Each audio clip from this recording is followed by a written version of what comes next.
Hi guys, welcome back to Finding Tesoros, where we're gonna go explore places to find interesting things.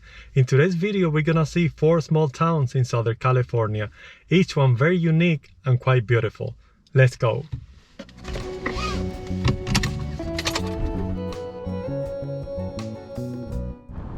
The first town that we'll see is called Idyllwild. Located in the San Jacinto Mountains in Riverside County, this was once the summer home for bands of Cahuilla Indians. They were seeking higher grounds to escape the heat of the lower elevation desert. Nowadays, the inhabitants of this charming place have managed to keep its small town atmosphere. Shops and restaurants are locally owned, which makes this town more interesting.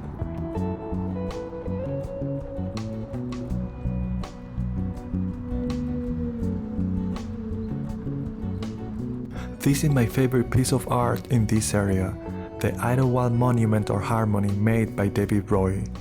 With a chainsaw and Gorilla Glue, he put together this amazing sculpture that displays different animals found here. I was walking around and this area caught my attention. These are houses decorated with vibrant murals. This community is also known for its artistic culture. In 1946, they founded Idyllwild Art with the belief that art is the greatest teacher of humanity.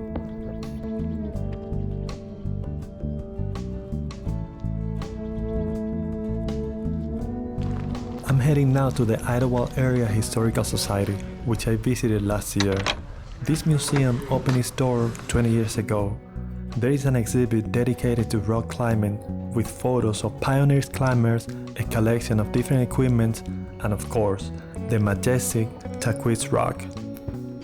In this other side, a display of posters and photos from the film Kid Galahad, starring Elvis Presley, and shot right here in this town. After looking at the poster of Quinces Rock in the museum, I really wanted to see it, for which is better to go to Humber Park.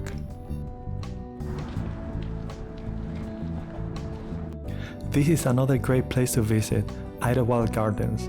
They have a lot of indoor and outdoor plants along with very nice decorations.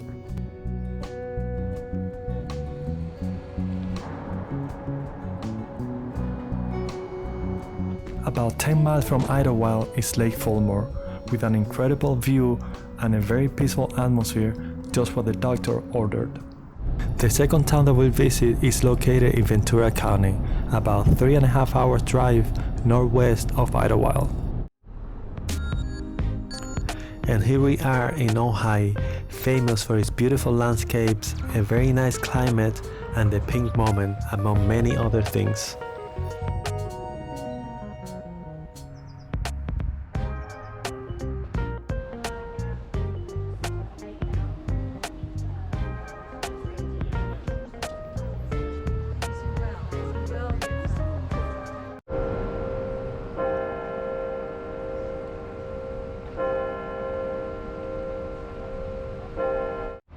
This 65-foot bell tower is a historical landmark that was completed in 1917, along with the Ojai Arcade, which is another historical landmark of this city.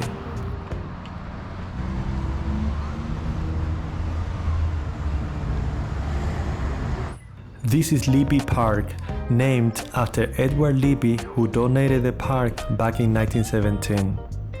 In here you can see a sculpture that gets activated by motion to play musical sequences. Also the Libby Bowl, where the Ojai Music Festival takes place every year, and a lot of tennis courts, used for the Ojai, which is the oldest amateur tennis tournament in the country. Next, we'll make a quick stop at Bart's Books, founded in 1964 by Richard Bartinsdale, with a very interesting system of payment.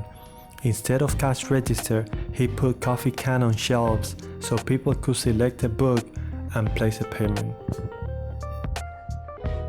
Built in 1874 by John Montgomery, this beautiful house is the third oldest building in town. Inside there is a gallery and a chocolate store. In the Ojai Valley Museum, you can learn about the history of this town. There are different exhibitions, and on Saturday mornings, a walking tour that starts in the museum and takes you to important landmarks. Back in the days, this trail used to be Ojai Valley Railroad. The trail extends for about 9 miles from Ojai to Ventura, now paved for people to enjoy the beautiful views of the landscape of the area. Approximately 4 miles from town is Ojai Olive Oil, a family-owned farm that has been producing olive oil for decades. They offer educational tastings in a quiet and pleasant outdoor area. Also inside the tasting room, you can select your favorite product to take home. Before leaving town, I recommend you to experience what locals call the pink moment. At a very specific time, when the sun sets, the mountains turn pink. Our third town is located in San Ynez Valley, Solvang, also called the Danish Capital of America.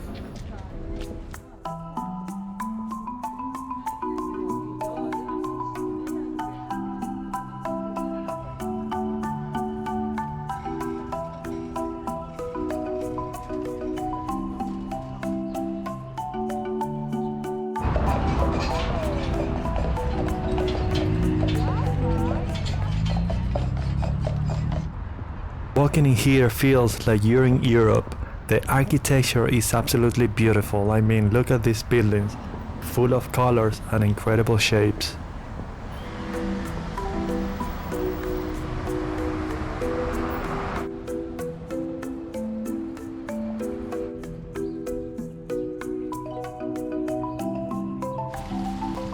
A replica of Denmark's The Little Mermaid statue was installed in 1976.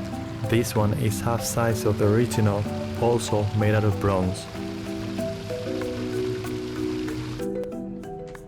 This is another replica of one of Copenhagen's most iconic buildings, the Rundetårn. Of course, these ones are a smaller scale, but quite pretty too.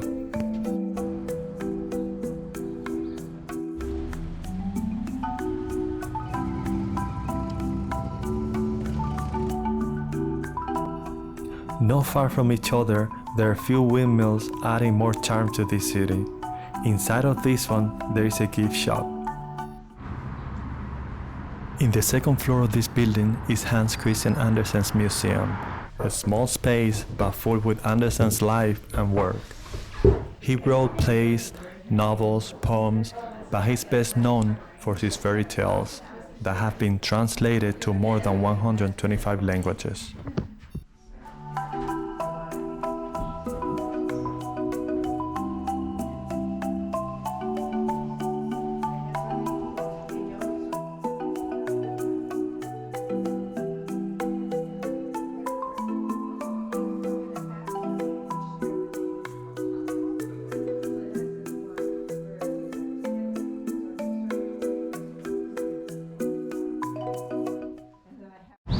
There is no shortage of Danish bakeries here. They all offer authentic and very delicious pastries.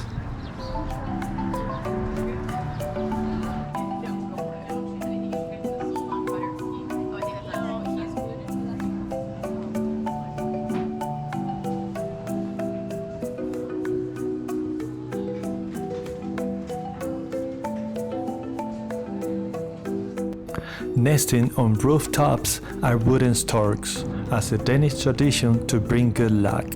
When you visit this amazing town, don't forget to look up to the roofs.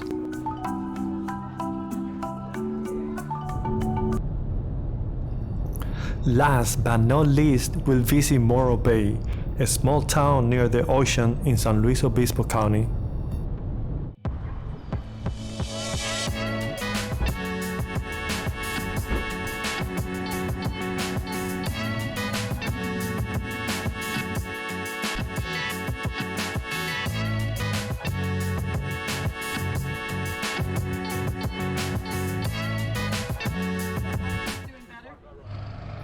That massive rock that we see over there is Morro Rock, an icon of this city. It's approximately 576 feet tall, which makes it very visible from far distances.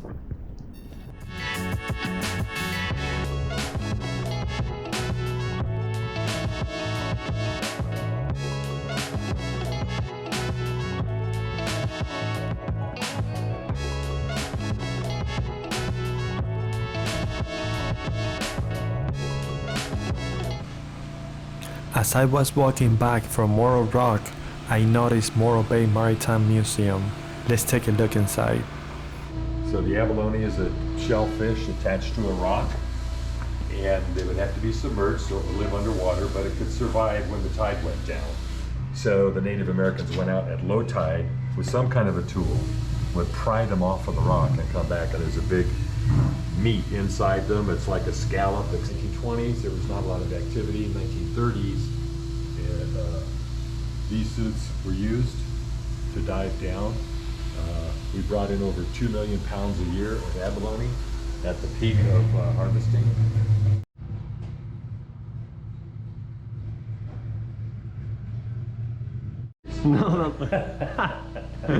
So this is an oil tanker from World War II that was sunk off the coast here by a Japanese submarine. I want to show you something that is actually one of my favorite things here. Sea otters.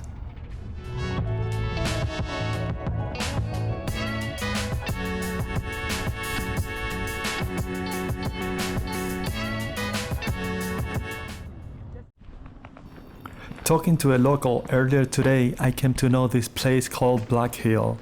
It's a very easy trail, less than a mile, with an elevation of over 600 feet in the summit. I was told that the view from there is breathtaking.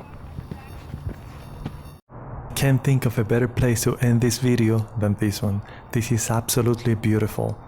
Thank you for watching this video, and I'll see you next time.